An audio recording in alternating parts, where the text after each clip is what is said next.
My Troublesomes, it's Miracle, and welcome back to Mind of Miracle. I'm so happy you guys decided to join me today, and we are going to do what we do best, and that is minding other people's business. So honey, sit back, relax, get yourself a little comfort pillow, put that on your lap, and then go ahead and get you a little drink. I am brandishing a nice cup of water today.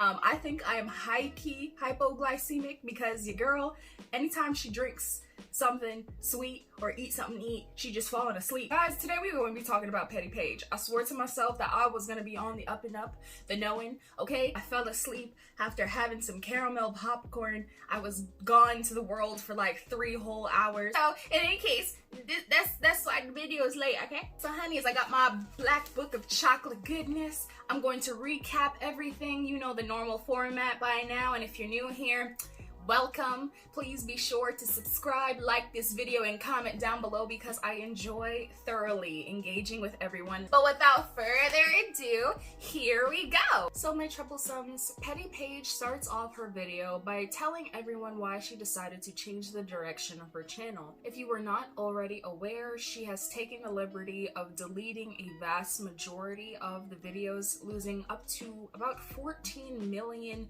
hours of watch time because of YouTube's new policy for creator versus creator harassment. She touches on the idea that a lot of videos are being taken down.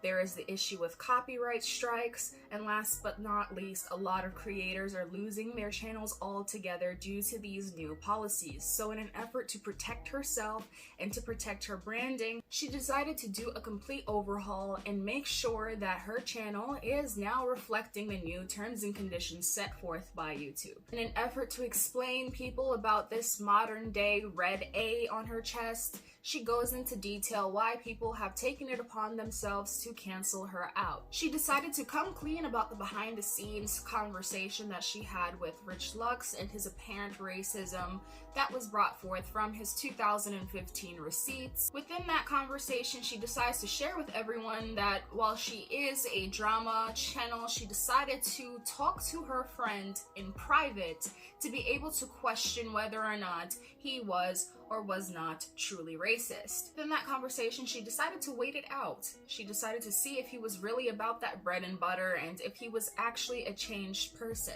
Allegedly, Rich decided to explain what it means to be a Latino in the hood. He excuses this behavior by the simple fact that while he was still closeted and still dating females, and at the time still coming to terms with his identity, he just followed the crowd and decided to speak how the local people spoke. She decides to embody that whole conversation by talking about cultural assimilation, also by showing a clip of Fat Joe in an interview where he talks about, regardless of the fact that he had green eyes and blonde hair, being a Puerto Rican in the hood where the demographic was predominantly Black, he decided that, hey, I am definitely albino. I definitely vibe well with this community because this is how I grew up. And she then says that that is how she equates this situation to Rich Lux. She is not familiar with American cultural terms, and that is why she just left it up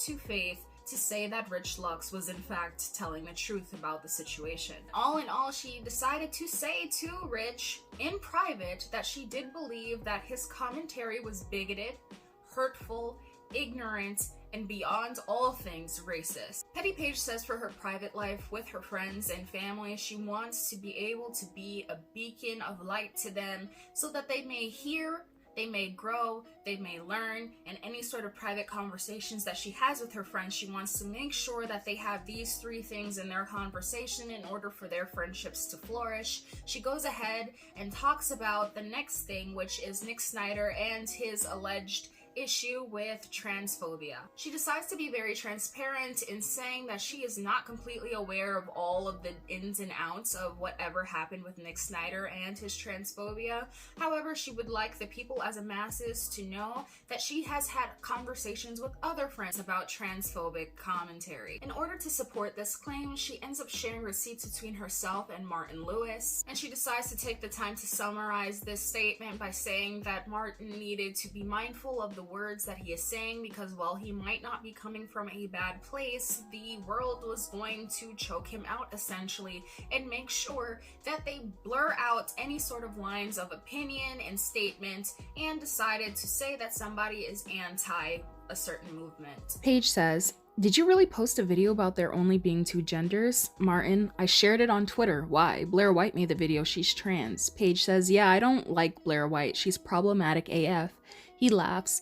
"Martin, please stop talking about gender identity. I'm saying this as your friend and as a YouTuber who knows that stuff like this can alienate your subscribers. Plus, I can't mess with that. It hurts my heart to hear you speak that way." Martin asks if she's trolling. "Look, explain how this upset you and how you can't mess with someone who refuses to follow this call me they or I'm not a man or a woman." Paige responds by saying, "Martin, you're entitled to think and feel how you want. I'm just saying be careful because gender identity is a big deal to some people. However, on the flip side, they are all going to try to make something out of nothing. Just know that it's not my opinion, and if anybody asks me about it, I'm gonna say that it's not my opinion. I'm looking out for you, bro. Once that transphobic label is put out on you, it's hard to shake." Martin, your opinion isn't the problem. I don't have to share the same opinion as you, but trust me when I say this, it's a setup. And if you fall into it, I can say I did the right thing and warn you. I learned, especially whilst doing drama, that keeping your nose out of controversial subjects is the best thing to do. It hurt my heart because I truly believe that some people, such as myself, have had gender easy. I'm a girl, I've always known I'm a girl. I've never one moment thought that I was anything other than female. If someone wants to identify as they or them until they figure it out, then I will respect that. Speak to them accordingly. That's my gig. I truly am a social warrior. You're fighting your point against people wanting to trip you up, the same way they wanted to paint me out as a child predator. Difficult conversations such as gender construct is hard to emote, and your points may be valid, but trust me when I say this, just stay silent. This one time, bro, I wouldn't say stuff if I didn't care." He says, "Kay, I'm not saying you have to share the same opinion,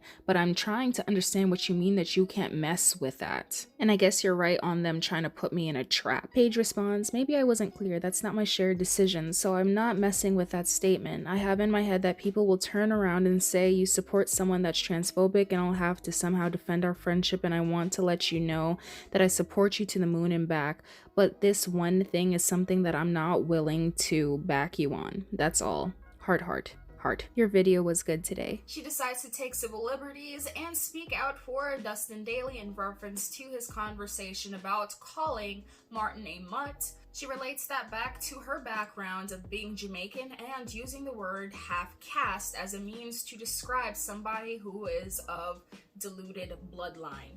She understands that both language and terminology after a time period has passed may change or alter, so she takes it upon herself to explain that everyone is capable of updating their language as a means to not offend a fellow person. She decides to also explain a little bit about her childhood. Petty Paige claims to have been brought up into the Christian denomination of Jehovah's Witnesses. The scripture she cites is 1 Corinthians chapter 15 verse 33, which says, "Do not be misled, bad associations spoil useful habits." She calls this religious group a cult and also explains to everyone that she felt as if she knows better than anybody else what it means to go through cancel culture because of what is called disfellowshipping within the witness community. She also states that by the age of 14, she disassociated herself with the religion and she decided that she was going to become more accepting of people as a whole. Petty Paige also talks briefly upon the Ashley Kyle situation. She completely disassociates herself from Ashley Kyle and saying that from the beginning, she and her were only associates. She decides to come forth and say that she was not public about her unfollowing Ashley Kyle. In fact, it was Ashley Kyle who decided to share with her audience through these tweets that someone did in fact unfollow her. Ashley Kyle's tweet says, a thread, "Wow, sad to see people who I respected unfollow me because I said my own piece and how I felt about situations. I guess texting and talking it out is old-fashioned now. I stand by everything I said. I did the video for me and no one else. No one manipulated to do SHIT. It's amazing how you speak on your own truth and then you're told it wasn't your truth at all, but you were made to feel that way. No, people wanna y'all about narratives, but when you start seeing a narrative within yourself, it's no longer a narrative for you, me. It's the truth." Not once did I say I didn't like Jeffree or Rich. You can hold people accountable and still respect them. Why the F would I buy Jeffree products if I didn't like him? The F? And I haven't spoken to Rich in months, unless it was about his drama. That's it. From here on out, I'm gonna stay in my own lane in the drama world and do my own videos, because obviously the minute you have a different opinion from anyone, you get ousted. I'm hurt and disappointed, but it is what it is now. None of us are perfect, but I loved y'all anyway. He sums that all up by saying that Ashley Kyle had instigated an entire witch hunt to find out who in fact unfollowed her. She then takes the time to explain that this is why this became a hot topic during her live. She says that a good portion of what came through were of people asking about Ashley Kyle and why she decided to unfollow her during her live, which was titled Drama Channels Gone Wild. Paige briefly goes over what actually happened between herself and Smokey Glow. Again, she stands by what she says, and it just boiled down to courtesy that she felt that wasn't displayed in the effort of Smokey Glow going forth and saying, hey, Nick, I'm not coming to the party. She acknowledges that while it may have been petty, she feels how she feels. She also takes the time to go over her own issues with people assuming that she is racist and anti-Semitic, and she goes forth and makes a very public and direct apology to the Asian community if they felt offended by her words. She also takes the time to come out and make a statement against both Tea Time and It's Fringy, whose channel I love, by the way, to call them out on their comments about her and explain why she felt that she was within rights to use the term dim sum, and how she feels as if a white cis female should not be the token person to speak on all Brits and their dialogue. She also takes the time to explain why she was so irritated with people's commentary against her husband. She claims that everyone who was coming for her was trying to apply 3 strikes and you're out, first one being that the husband potentially used racist dialogue, which turned out not to be true. It was seen to be retweets from the old format from Twitter. The second time they tried to strike her out in reference to her husband revolved around his Twitter handle. People made the assumption that he was calling himself the Ginger Negro, to which she deflects that entire notion by saying his name has always been Gigabyte and he uses Giga for short, so depending on how people decided to sway or twist the pronunciation of that word for their own agenda, that was on them and had nothing to do with her or her husband. And the third time that people in general decided to cancel out her husband altogether was to insinuate that he fetishizes black women, and she completely dispels that thought with saying that people do not marry and procreate with their fetish. In fact, that just seemed entirely way out the way, and she explains that this is his preference. He prefers black women similar to how she prefers plus size men and plus size women as her preference, and then she reiterates once again that she is in fact bisexual. She then discusses how outlandish the idea is that she was anti-Semitic. She briefly touches upon that, she provides receipts, and then she goes on to say that Here for the Tea has an agenda. She then provides the history of Here for the Tea and her apparent war against doxing, where she herself has actually been found with being guilty of that very same thing. She also says that she is apologetic of the fact that she accidentally revealed Sam's information, and she made sure to correct that issue by deleting and then reusing the same receipts with her name blocked out. She closes this all out by thanking her subscribers for riding with her during this whole trialsome time. It is because of them that the last 3 to 4 years on YouTube has been very fulfilling. She also explains that without her subscribers, that she would not have been able to afford the life that she is living right now. And while she is not making big coin and big ducats from YouTube, she is saying that she is essentially living better off than when she was working a secular job. That being said, she is grateful for the life that she has been able to give to her daughter with the support and help from everyone. With that in mind, she also explains to everyone that her channel will be turning into something related to TLC commentary and also uploading future future videos onto her family channel, and her decision also is stimulated by the fact that she wants her husband to flourish, and he can't necessarily flourish if she's still talking bad about potential clients that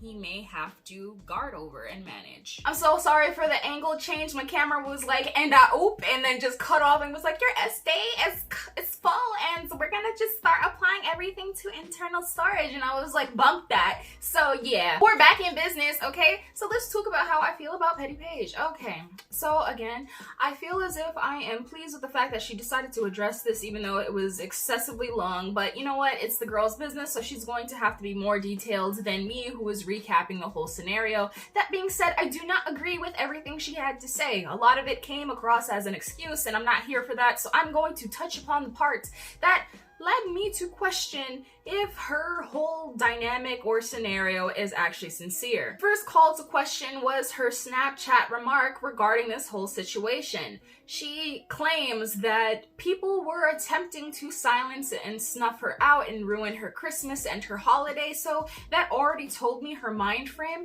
wasn't actually there to address the situation, because she thought the whole reason why people were attacking her on Twitter in the first place, you know, it was worth messing up her holiday. So yeah, I'm glad at this time after Christmas. I definitely needed to. I'm glad I was present for my daughter's Christmas, because I feel like everybody's main objective was to like stop me having fun at Christmas, stop this one moment of enjoyment for me and my family from to be sat on the internet like, what are they saying? What are they doing? Why is everyone doing this? I'm so mad. They're talking about me. I was actually able just to enjoy Christmas. Y'all wanted to win, but you didn't. Y'all wanted to see me die, but I rose, bitch. I think that's a little bit self-centered, but you know what? We're not going to cancel her out for that. I don't think we should cancel out anyone, to be honest with you. Let people live their life. If you don't rock with them, just leave them in their corner. They're fine where they are. However, do not confuse this dialogue with me saying that you should not hold people accountable to their nonsense. I would say it is proper to tell people about themselves, but to go as far as trying to ruin everything that she's about, I think that's a little bit excessive, and you're giving too much attention to somebody who, technically speaking, does not really matter to you. If you wouldn't put that same energy forth regarding people you know in your personal life, I wouldn't advise you to take the time to do that with somebody that you don't know over the internet. Regarding the situation with Rich Lux, Paige, your response was cute and politically correct, and I understand that you have to have this conversation with your audience because this is about your bread and your butter. You have a sort of company with your husband. You are the co-owner of a company where you manage other influencers. So that also makes me think that your perspective is a little bit skewed, because you cannot say anything that could potentially mess up your business. So a part of me also thinks that this commentary wasn't issued because of sincerity, but to do a bit of cleanup before your business is on and poppin'. In line with that, talking about the situation with Rich Lux, that rubs me the wrong way, guys. I don't know if it's the same thing for you, but I completely understand that the whole concept of what happens in the US regarding the racial conversation and whatnot is very much more severe and full of a lot more history, as it were, than a lot of other countries and cultures. However, we can't say that you were completely unaware that something is not right. So that being said, honey, you being a woman from the UK, I am sure that it is very apparent when somebody is talking out of their arse. He completely understands the fact that Rich Lux potentially grew up in the hood, which is why he would use that sort of language. But on top of that, there has never been an excuse to hit somebody with the hard ER. So no matter what anybody says, it essentially is something that we need to address, and Rich Lux has never officially addressed the situation with how he hit everybody with the hard ER in those text conversations.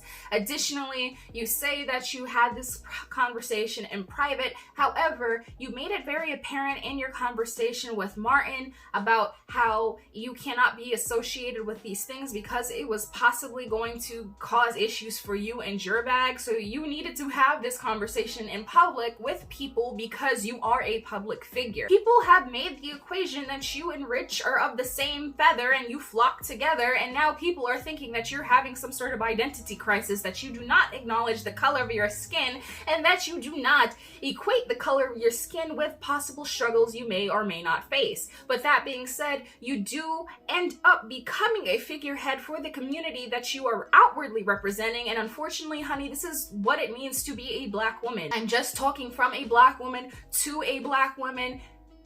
Regardless of what you think and what you believe and what you grew up with, unfortunately or fortunately, your skin speaks louder than your voice does at times. So that being said, you have to be mindful of what impact that you are putting on your audience. And I understand that that is a heavy load to bear, but nobody is telling you that you have to bear it alone. But people are also telling you that you just have to be able to check your friends, because essentially, if he made those statements and those statements went out publicly, people are also going to be looking to you to make public statements to address that situation, so that they know that, hey, I did have this conversation. That's all you had to say. Hey, I had this conversation with Rich Lux. I do not feel that the video that you did end up releasing ended up talking about that in essence, because people were still confused as to where you stood, and people also thought that the whole reason why you decided not to address Rich Lux publicly is because people are calling to question whether or not your husband actually manages him. So that's that. That's all. I'm gonna leave that alone. Your Martin Lewis receipts. You know what? I respect that you said that, hey, you have to be mindful of what your narrative is, but I don't understand the way Paige had decided to frame that conversation regarding Martin, because in essence, all I got from that text, and please correct me in the comments if I'm wrong, but what I ended up taking away from that situation was the whole fact that, hey, Martin, you are in the public. People are going to try to take you down. Be careful, because your bag is something to worry about and people will drag you, and I don't want to be dragged with you. I feel like this is an interesting conversation for everyone as a mass to have. If you can't articulate a conversation with someone with logic, with understanding, with patience, you cannot expect another community who is used to things being a certain way to completely understand what is actually being said about the trans community. People are not going to be accepting of your thoughts and feelings, similar to how the trans community is not accepting of the feelings of people who identify as cis male or cis female or whatever the case may be, because that is not your dialogue. I do appreciate the fact that Paige did say in her text that, hey, I don't get it because I've always identified as a female, but that being said, I don't know, the way that she tried to make the text out to be in order to support her clause, it didn't really make sense, because that's not what the text was doing. I just think you needed some fluff and you needed some receipts to show that you weren't about Nick and his transphobia or whatever. But you know what? If you want to just play that card, I'm gonna let you play that card, because it ain't none of my business. Was anybody else confused about the child predator thing? I need to do some research, but if you guys want to save me a little bit of time, can you tell me about when people accused her of being a child predator? Because I'm confused, I'm confuzzled, I'm concerned, I'm befuddled. This portion of the dialogue disturbed me the most is where she comes out against a religious group as a whole, and calls people of the Jehovah's Witness faith a cult. So you're not just attacking that faith essentially, but you're saying stuff, from my perspective, you're saying stuff against Christianity as a whole, because the Bible is essentially something that most Christian faiths end up using in order to support their beliefs. Not only Christian faiths, but Muslim faiths also use the Bible. The Torah, which is the Jewish book, uses the first 5 books of the Bible. Many different faiths ends up using the Bible to support their faiths and beliefs. You're essentially saying that just because this faith essentially follows the dynamic and the terms of what that scripture is saying, that everybody is potentially in the wrong. Let's talk about why Jehovah's Witnesses end up deciding to disfellowship people and what that scripture essentially means. So, do not be misled. Bad association spoils useful habits. Guys, it's a Bible principle. So think about this. There are many sayings that a lot of people end up living by. what do they say? One bad apple spoils the bunch. The apple doesn't fall far from the tree. Birds of a feather flock together. These are all principles and adages that a lot of people apply to their day-to-day lives because there is some truth in that. Essentially, anybody could apply this imagery. If you have a piece of moldy bread next to good bread, what ends up happening? The mold doesn't just spread to that singular portion of the loaf. It actually spreads outwards to all these other individual slices.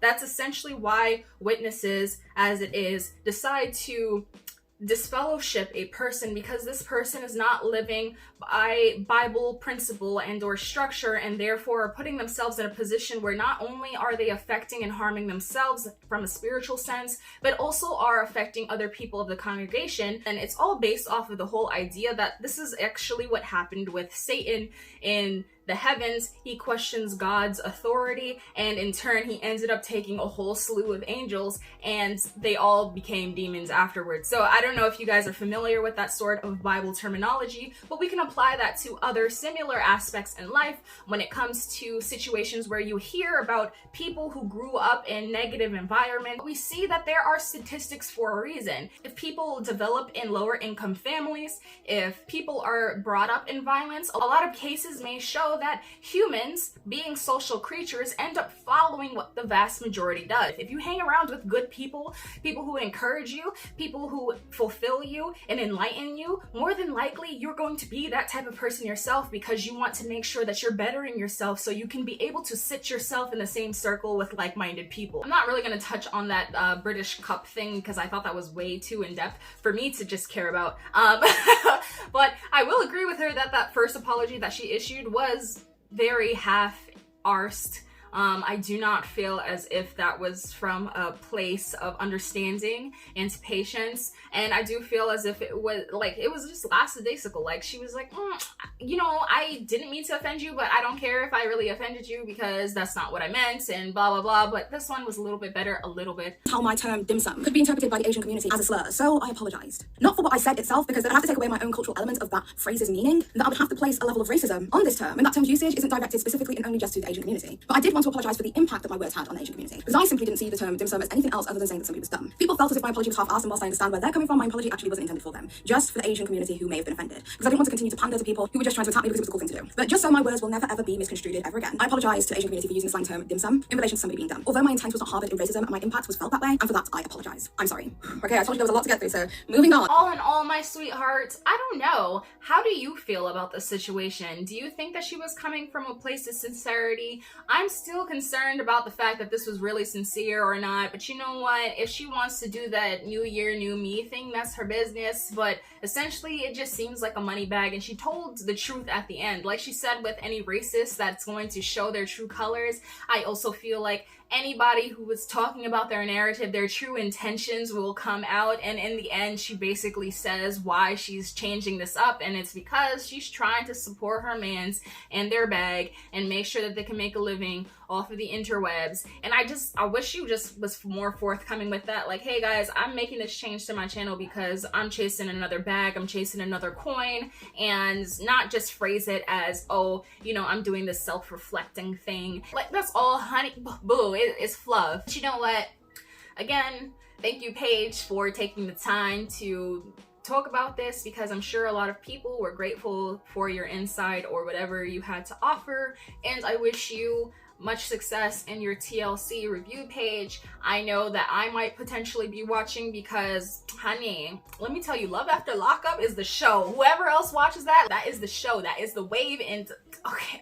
If you guys enjoyed this video, please let me know in the comment section down below. I hope everyone has a happy and safe and amazing new year. Whatever you're doing, just make sure you do so in safety, and I don't know, but whatever the case may be, I hope that everybody just takes the time to grow. And for everybody who's doing these New Year's resolutions, guys, you don't have to wait for a new year to make changes in your life. It takes 90 days to break out of a habit, like a true habit. So that being said, just take your time and vibe out and make changes that are fulfilling to you. And if you stop and you get tripped up, just start back again. I'm sorry my family's loud, so that's my cue to say goodbye. I love you.